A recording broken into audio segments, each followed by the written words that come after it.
Hey, what's going on, everybody? It's Matt again, and I haven't told you all this yet, but I'm actually in graduate school for linguistics. And yes, it's functional. Yes, it's useful. Yes, it's employable.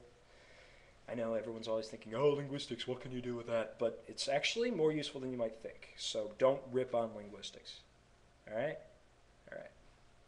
I can see myself getting very defensive with it these days because everyone's like, what can you do with that? But there is stuff you can do with it. Don't let anyone tell you otherwise.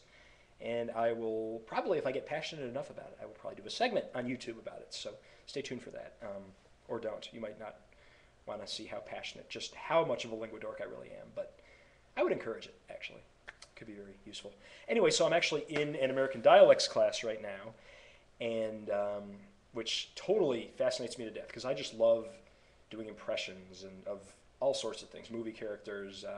I will probably do some more of those in future segments here on YouTube, but also just accents, various accents. I don't know.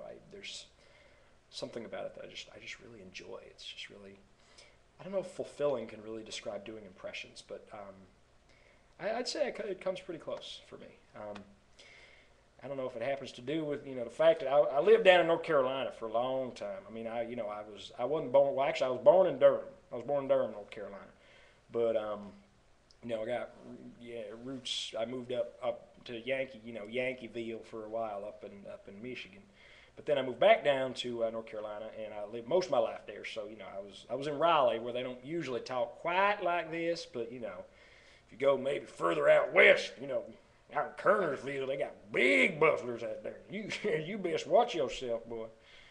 But anyway, yeah, I apologize to the people of Kernersville if you do or even don't talk like that. I really had no intention. Imitation's a sign of flattery.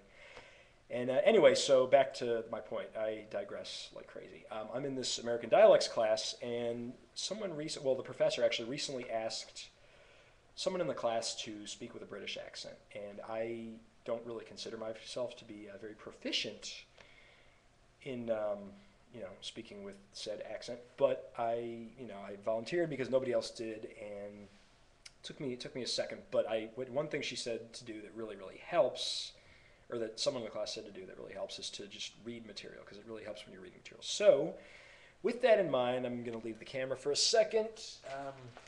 I have some reading material here, and I just figured I would try out this poor attempt at a British accent. But and I don't know what part of Britain I necessarily would be doing, but I just figured I would give it a shot, because this is what I did in class. It sounded something like this. I wasn't reading this, but Food's Quantum Leap.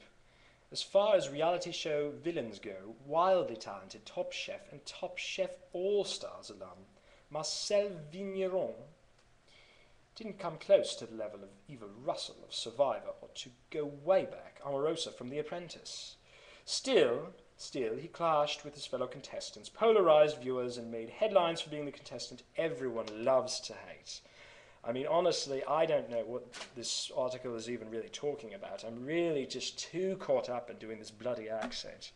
But, that's neither here nor there. I guess it's all in good fun anyway, isn't it? Isn't it?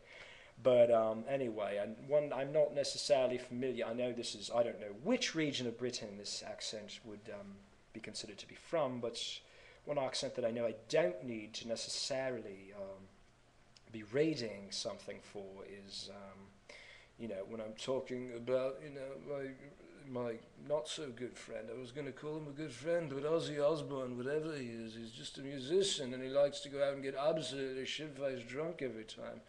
He'll have a bottle of cognac, a bottle of, brandy or something like that. And he's been doing drugs for so many years, he's just so screwed out. I just don't understand how the man is still alive. I really don't understand it. But he seems to talk something like this. And I really don't.